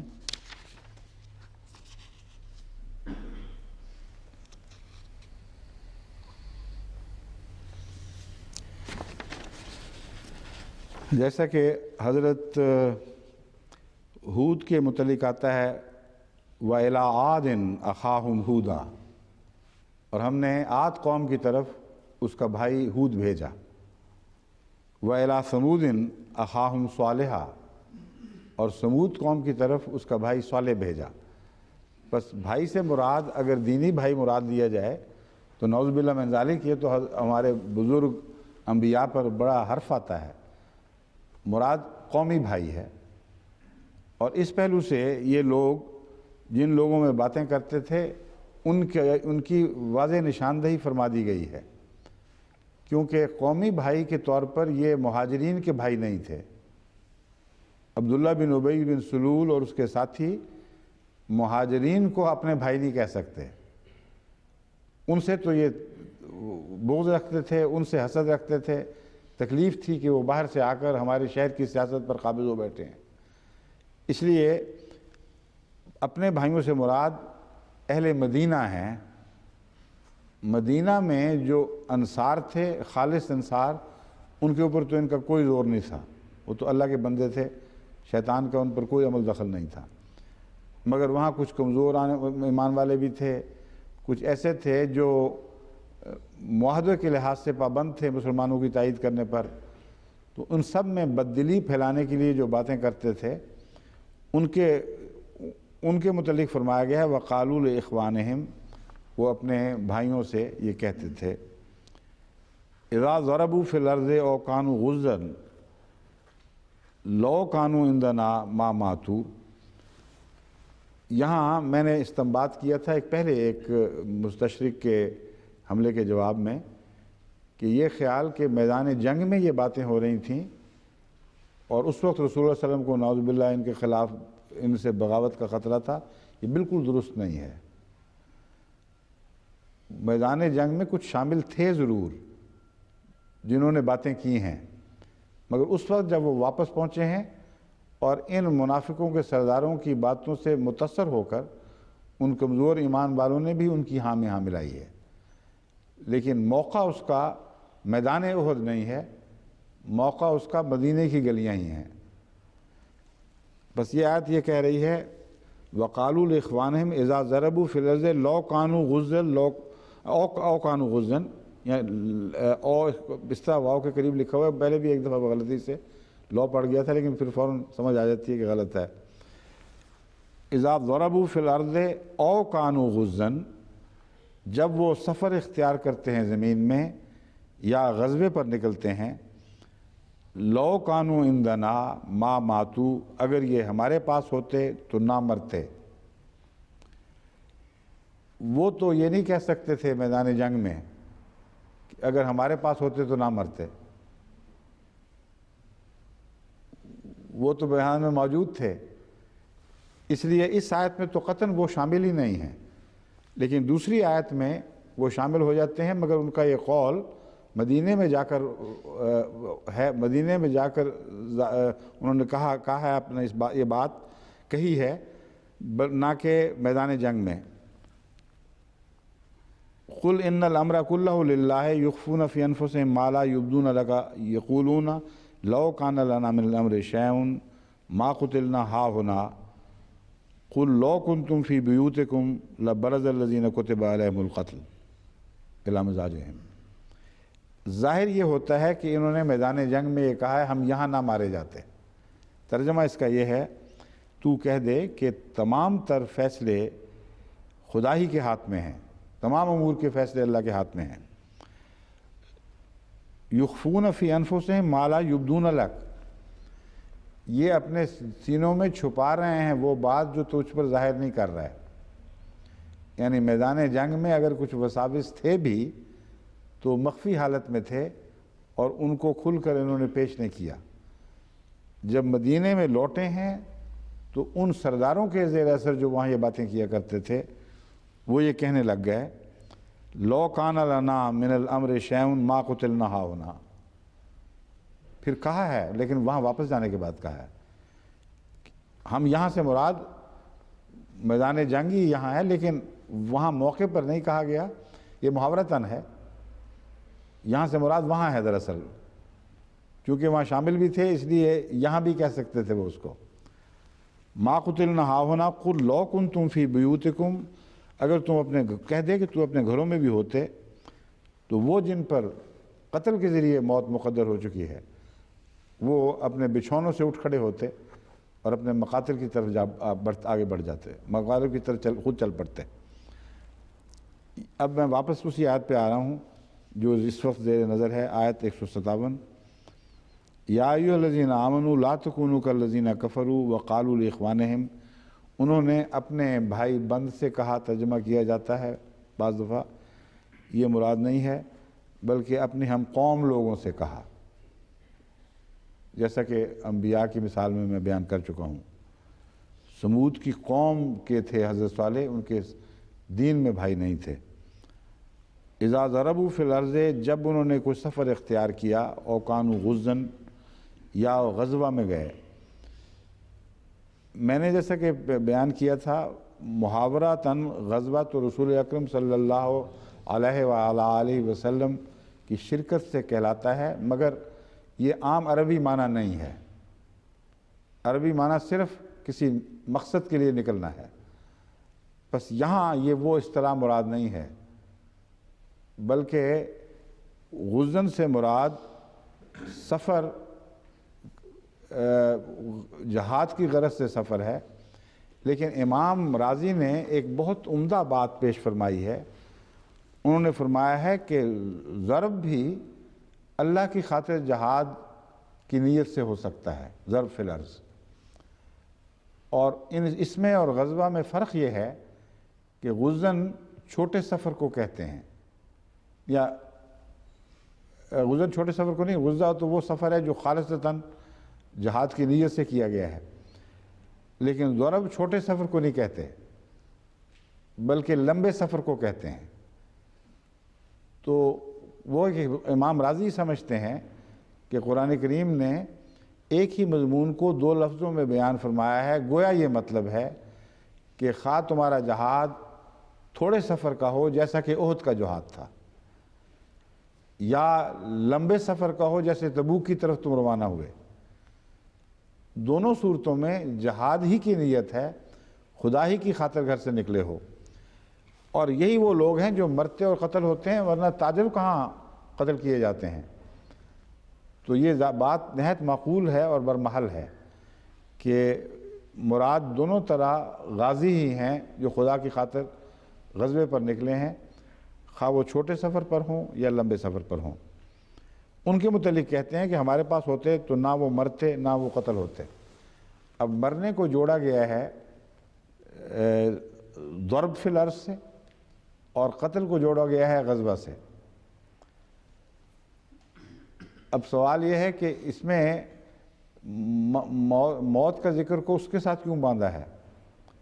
کیا ان کا یہ خیال تھا کہ وہ جب سفر پہ نکلتے ہیں تو کبھی نہیں مرتے؟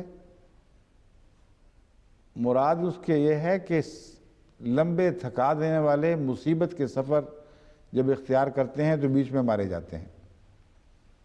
شدید دقتیں پیش آتی ہیں اسلامی جہاد کے سفروں میں، اور جیسا کہ ہم حضرت صلی اللہ علیہ وآلہ وسلم کے سفروں کی تاریخ پر غور کرتے ہیں، بہت شدید مصیبتوں میں مبتلا ہوئے، بڑی لمبی بھوکوں سے آزمائے گئے، بغیر پانی کے وہ گرمیوں میں سفر کرنے پڑے۔ تو مراد یہ ہے ان کی کہ وہ اگرچہ لڑائی میں نہ بھی مارے گئے، لیکن ان سفروں کی مشقتوں نے ان کو مار دیا۔ اگر گھر پہ آرام سے بیٹھے رہتے تو نہ مرتے۔ لِيَجْعَلَ اللَّهُ ذَلِكَ حَسْرَةً فِي قُلُوبِهِمْ، یہ بات اللہ اس لیے ہے تاکہ اللہ تعالیٰ اس کو ان کے دلوں میں حسرت بنا دے۔ اب مفسرین پر میں نے نظر ڈالی ہے اور سارے اس مسئلے میں الجھے ہوئے معلوم ہیں کہ حسرت کا کیا تعلق بنا یہاں۔ یہ بات جو وہ کہتے ہیں یہ کیسے حسرت بن جائے، اور میرے علم میں کوئی اب تک ایسی توجیہ نہیں آئی جو قابل قبول ہو اس پہلو سے۔ دراصل حسرت ان کو اس بات کی رہے گی کہ ان کی یہ کوششیں ناکام رہیں گی۔ اللہ ان کو کہنے دیتا ہے کہتے رہو، پھیلاتے رہو افواہیں، جو زور لگتا ہے لگا لو، لیکن جو خدا کے بندے اور محمد کے عاشق ہیں ان کو تم نہ غزوے سے روک سکو گے، نہ خدا کی خاطر صبر اختیار کرنے سے روک سکو گے۔ یہ حسرت تھی ان کے دل میں، اسی لیے تو کہتے تھے۔ بس یاد رکھیں کہ اللہ تعالیٰ فرماتا ہے ہم ان کو یہ چھٹی دیتے ہیں ان باتیں، ایسی باتیں کرنے کی، تاکہ ہمیشہ حسرت سے دیکھتے رہ جائیں اور ان کا کوئی بھی وار خدا کے بندوں پر نہ چلے۔ اور جہاں تک ان کا یہ کہنا ہے کہ یہ نہ مرتے نہ زندہ رہتے وغیرہ، اس کا جواب دیتا ہے واللہ یحیی و یمیت، اللہ ہی ہے جو زندہ بھی رکھتا ہے اور مارتا بھی ہے، واللہ بما تعملون بصیر، اور اللہ تعالیٰ ان سب باتوں سے باخبر ہے، ان پر نظر رکھتا ہے جو تم کرتے ہو۔ اس کے علاوہ کوئی ایسی بات مجھے نظر نہیں آئی جو مفسرین نے کہی ہو اور خاص طور پر قابل ذکر ہو۔ زیادہ تر لفظی بحثوں میں ہی پڑے ہیں، غزہ کا کیا مطلب ہے اور قتل سے کیا مراد ہے۔ حسرت کے متعلق مثلا وہ یہ کہتے ہیں کہ حسرت سے مراد یہاں یہ ہے کہ مقتول کے رشتہ دار جب اس کلام کو سنتے ہیں تو ان کے دلوں میں حسرت پیدا ہوتی ہے، کیونکہ ان میں سے ہر ایک اعتقاد رکھتا ہے کہ اگر وہ اسے سفر کرنے یا غزوہ پر جانے سے منع کر دیتا تو ضرور بچ جاتا۔ یہ بالکل غلط ہے، بالکل بے بنیاد بات ہے، اس کا کوئی بھی سچائی سے تعلق نہیں ہے۔ حضرت صلی اللہ علیہ وآلہ وسلم کے ساتھی جو غزوے پر نکلے اور شہید ہوئے، ان کے تو پسماندگان تو بڑے فخر سے ہمیشہ نسلاً بعد نسلاً یہ ذکر کیا کرتے تھے کہ ہمارے آباء و اجداد تھے جنہوں نے یہ کام کیے۔ ان منافقوں کے کہنے پہ ان کے دلوں میں کہاں سے حسرت پیدا ہو جانی تھی؟ نامراد رہے ہیں ان باتوں میں، اور یہ جو جھوٹے ٹسوے بہانے والے پہنچا کرتے تھے ان کو وہ رد کر کے مردود کر کے دور پھینک دیا کرتے تھے، کبھی ان کی باتوں میں نہیں آئے، بلکہ جو اسلام کی طرف سے ان سے ہمدردی کرتے تھے ان کو بھی وہ سمجھاتے تھے اور صبر کی تعلیم دیتے تھے، کہتے تھے ہم خوش ہیں۔ اور یہ وہ تاریخ ہے جو آج بھی دہرائی جا رہی ہے، یہ کوئی ایسی بات نہیں جس کو ماضی میں جا کر کھوج لگاؤ۔ آج جماعت احمدیہ میں جو شہید ہو رہے ہیں ان کے بزرگوں، ان کے ساتھیوں، ان کے تعلق والوں کا بین ہی یہ حال ہے، ایک بھی ایسا نہیں جس پر ان بدبخت وساوس نے اثر کر دیا ہو۔ مجھے کل ہی چٹھی ملی ہے پاکستان سے اپنی ایک عزیزہ بہن کی کہ جب ہم شہداء کی تعزیت کے لیے لاہور گئے، کہتے ہیں ناقابل بیان حالت ہے، میں بیان نہیں کر سکتی جو ہمارے دل کی کیفیت ہوئی۔ ہم اس والدہ کو تسلی دے رہے تھے جن کا بیٹا شہید ہوا ہے، اور وہ ہمارے آنسو پوچھ رہی تھی، کہتی کیا ہو گیا بی بی آپ کو، آپ کیوں غم کرتی؟ ہمارا غم کرنے والا خلیفہ موجود، ہمارا خدا موجود جو ہم پر پیار کی نظر کر رہا ہے، آپ کو کیا ہو گیا؟ میں تو بہت خوش ہوں، میرے 5 بیٹے ہیں، سارے خدا کی خاطر ذبح ہو جائیں، مجھے کوئی تکلیف نہیں ہوگی۔ یہ ان کا رد عمل ہے۔ ان کے متعلق یہ کہنا نعوذ باللہ من ذالک کہ وہ شہادت کے بعد اپنے عزیزوں کے متعلق یہ کہتے تھے کہ یہاں یہ ہوتا تو یوں نہ ہوتا، یوں نہ ہو سکتا، یہ یوں ہو سکتا تو یہ نہ ہوتا، یہ ساری باتیں لغو اور بے معنی ہیں اور شہداء کے عزیزوں پر الزام ہے جس میں کوئی حقیقت نہیں ہے۔ میں نے اپنی زندگی میں جتنے شہداء احمدیت میں دیکھے ہیں، خلافت سے پہلے بھی اور بعد میں بھی، ان میں سے کسی ایک عزیز کا بھی یہ رد عمل نہیں جو صحابہ کی طرف منسوب کیا جا رہا ہے۔ کیسے ہو سکتا ہے؟ ہم نے تو ان سے سیکھی ہیں یہ باتیں، ہم تو ان کے چلائے ہوئے رستوں پر آگے بڑھ رہے ہیں۔ بس آج ہم گواہ ہیں اور خدا کی قسم ہم گواہ ہیں کہ صحابہ پر یہ الزام جھوٹ ہے۔ ان کے اعزاء اور اقربا ہرگز یہ نہیں سوچا کرتے تھے۔ حسرت ان منافقوں کے دلوں میں تھی کہ ہم زور لگا بیٹھتے ہیں جو چاہیں کر لیں، یہ ہو نہیں سکتا کہ ان میں سے کوئی شخص ٹوٹ کر ہماری طرف آیا اور ہاں میں ہاں ملائے کہ ہاں ہمارے عزیز نہ مارے جاتے اگر یہ ہوتا تو۔ لیکن اس ضمن میں ایک بات میں بطور وضاحت کے کر دینا چاہتا ہوں، بعض دفعہ منافق بھی مارے گئے ہیں۔ میں نے کل یہ جو کہا تھا کہ کوئی منافق نہیں مارا گیا جنگ احد میں، تو اس تاریخ پر نظر ڈال کر جو ہمارے سامنے ہے، میرے علم میں کسی منافق کا ذکر نہیں ملتا کہ جو اس جنگ احد میں مارا گیا ہو، اور وہ وجہ اس کی یہ ہے کہ 300 بڑے منافقین جو عبداللہ بن ابی بن سلول کے ساتھ چلے تھے وہ تو پہلے ہی رستے سے واپس جا چکے تھے۔ دوسرے بعض منافقین اس حد تک نہیں تھے جس حد تک خدا ان سے ناراض ہو کر ان منافقین کے ظلم میں شمار کر کے باہر پھینک دے۔ ان کے دل کی کمزوریاں تھیں کچھ، وہ باہر نکلی ہیں اور اللہ نے ان کو معاف فرما دیا۔ بس منافق تو وہاں کوئی حقیقت میں موجود ہی نہیں رہا تھا، وہ شہید کیسے ہوتا؟ اور منافق تو شہید ہوا بھی نہیں کرتا۔ میں نے جو یہ کہا تھا اس کا یہ مطلب نہ لیا جائے کہ کبھی بھی ایسا واقعہ نہیں ہوا کہ کوئی غیر مومن اسلامی جنگ میں نہ مارا گیا ہو۔ قطعی شہادت اس بات کی موجود ہے کہ ایک دفعہ ایک بہت بڑا ایک پہلوان اور جری انسان اسلامی جہاد میں چپکے سے داخل ہو گیا اور شامل ہو گیا، کیونکہ حضرت صلی اللہ علیہ وآلہ وسلم کبھی ایسے شخص کو اجازت ہی نہیں دیا کرتے تھے جس کے متعلق قطعی علم ہو کہ وہ غیر مسلم ہے یا مشرک ہے۔ ہاں جو کہہ دیتا تھا کہ میں ہوں، اس کی بات مان لیتے تھے، دل میں نہیں اترا کرتے تھے خود بخود، جیسا کہ آج کا مولوی اترتا ہے، کہتا نہیں تم منہ سے جھوٹ بول رہے ہو، اندر سے تم یہ کہہ رہے ہو۔ حضرت صلی اللہ علیہ وآلہ وسلم کا عجیب اسوہ ہے کہ کوئی کہتا تھا کہ میں کافر ہوں، میں شامل ہونا چاہتا ہوں جہاد میں، کہ نہیں، سوال ہی نہیں۔ کوئی مشرک ہے، مجھے کسی مشرک کی ضرورت نہیں ہے مدد کی۔ شدید ضرورت کے وقت اور بحران کے وقت بھی حضور اکرم صلی اللہ علیہ وآلہ وسلم نے رد فرما دیا۔ اس نے کہا میں مومن ہوتا ہوں، آپ نے کہا ہو جاؤ، ٹھیک ہے، آ جاؤ، شامل ہو جاؤ۔ یہ نہیں کہا کہ تم دھوکہ دے رہے ہو، ایک منٹ میں تم کس طرح مومن ہو گئے۔ یہ ہے پاک صداقت محمد رسول اللہ کی۔ منہ سے جس نے کہا اس حد تک اس کو تسلیم کر لیا، یہ نہیں کہا کہ دل میں تم کچھ اور کرتے ہو۔ لیکن ایسے لوگوں کو بعض دفعہ آزمایا جاتا تھا، لیکن ان کے اسلام کا انکار کر کے نہیں، تسلیم کر کے۔ وہ ایک الگ مضمون ہے۔ دیکھا جاتا تھا کہ کس حد تک یہ لوگ درست ہیں، مگر اپنے اعمال سے وہ پہچانے جاتے تھے۔ بس ایسا ہی واقعہ ایک تاریخ میں درج ہے، قطعی طور پر ثابت ہے کہ ایک مشرک بہت زبردست پہلوان اسلام کی طرف سے، یا مشرک تھا تو پتہ نہیں تھا اس کا، یعنی ایک منافق حالت میں تھا، اس نے اسلام کی طرف سے جنگ میں شمولیت کی اور بہت ہی غیر معمولی طور پر عظیم کارنامے دکھائے، یہاں تک کہ دیکھنے والے اشش کر اٹھے اور اس کے تذکرے ہونے لگے کہ وہ ہے اصل مجاہد، اس طرح وہ اس لڑائی میں شہید ہوا ہے۔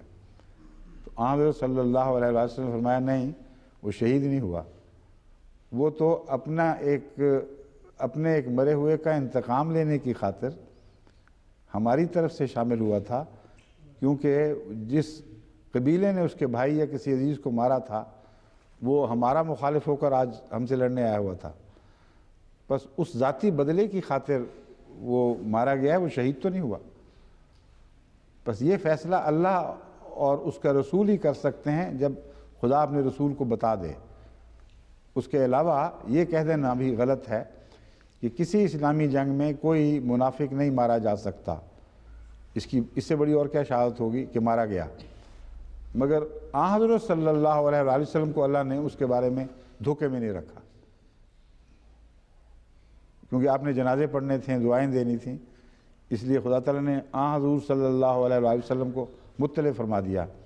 اور جنگ احد کے متعلق ہمیں کوئی ایسی روایت نہیں ملتی کہ حضور کو اللہ تعالیٰ نے بتایا ہو کہ یہ شخص منافق تھا اور بحیثیت منافق کے اس جنگ میں مارا گیا ہو۔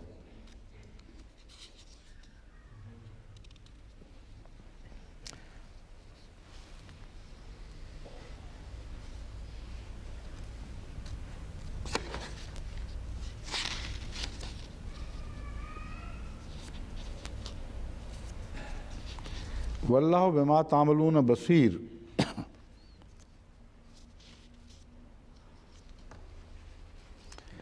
اس کے متعلق کوئی نہ لغت میں نہ کسی تفسیری بحث میں کوئی ایسی بات نظر آئی ہے جو میں تبصرے کے ساتھ آپ کے سامنے پیش کر سکوں۔ صرف ایک عمومی اظہار ہے اور وہ ہماری روزمرہ کی زندگی سے تعلق رکھتا ہے۔ فرماتا ہے واللہ یحیی و یمیت واللہ بما تعملون بصیر، اللہ ہی ہے جو موت بھی دیتا ہے اور زندہ بھی کرتا ہے، موت بھی دیتا یا یحیی و یمیت، زندہ بھی رکھتا ہے اور مارتا بھی ہے۔ واللہ بما تعملون بصیر، اور اللہ تعالیٰ ان اعمال سے باخبر ہے جو تم کرتے ہو۔ یہ اس لیے فرمایا گیا ہے کہ جو منافق کہتے تھے کہ ہمارے ساتھ ہوتے تو نہ مرتے نہ قتل ہوتے، ان کو توجہ دلائی گئی ہے کہ یہ اینڈ آل نہیں ہے. انسان خواہ مرے یا قتل ہو، یہ کیا کس بحث میں تم پڑ گئے ہو؟ اگر نہ بھی ہوتے قتل تو اس سے کچھ بھی فائدہ نہیں پہنچتا، کیونکہ اللہ تعالیٰ مرنے والے کی موت کا وقت نہیں دیکھتا، اس کے نیک اعمال یا بد اعمال پر نظر رکھتا ہے. بس یہ دعا مانگنی چاہیے اور یہ خواہش کرنی چاہیے کہ ہم چاہے مارے جائیں یا قتل ہوں، ہم اللہ کی رضا پر مارے جائیں اور اللہ کی رضا پر قتل ہوں. کیونکہ اگر ہمارے بد اعمال ہوں اور عمر لمبی ہو جائے تو وہ عمر لمبی ہمارے لیے ہلاکت کا موجب ہوگی، کسی فائدے کا موجب تو نہیں ہو سکتی. بس واللہ بما تعملون بصیر میں یہ اشارہ ہے کہ خدا تعالیٰ اس بحث کو لغو اور بے معنی سمجھتا ہے کہ کوئی کب مارا اور کس طرح مارا گیا. یہ بحث ہے کہ نیک اعمال مارا گیا یا بد اعمال مارا گیا. بس اپنے اعمال کی فکر کرو، یہ اینڈ آل نہیں ہے، یہ انجام آخری نہیں ہے. مرنے کے بعد پھر محاسبہ ہوگا، اس وقت اللہ تعالیٰ تمہیں بتائے گا کہ تم کیسے اعمال کیا کرتے تھے. اس آیت میں اگر کچھ باقی ہوا تو میں شامل کر لوں گا، ورنہ اس وقت دوسری آیت شروع کرنے کا وقت نہیں ہے. میں گھڑی دیکھ رہا ہوں، 2 منٹ رہ گئے. ہاں جی.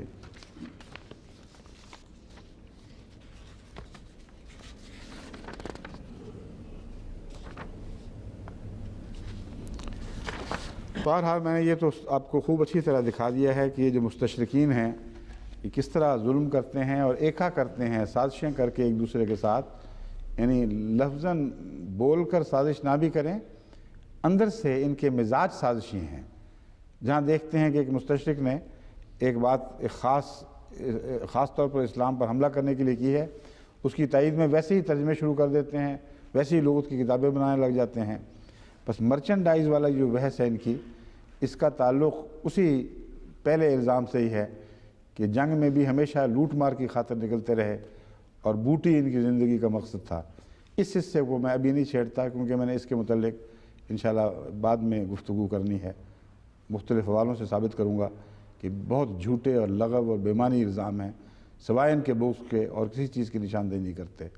بہرحال ہم اللہ تعالیٰ سے دعا مانگتے ہیں کہ اس عظیم جہاد میں ہمیں تقویت دے، ہماری نصرت فرمائے اور کثرت سے احمدی اس جہاد کے لیے آگے آئیں، کیونکہ اب وقت آ گیا ہے کہ اس صدی میں عیسائیت کے حملے کو کلیتاً پسپا کر دینا ہے. اللہ تعالیٰ ہمیں اس کی توفیق عطا فرمائے. السلام علیکم.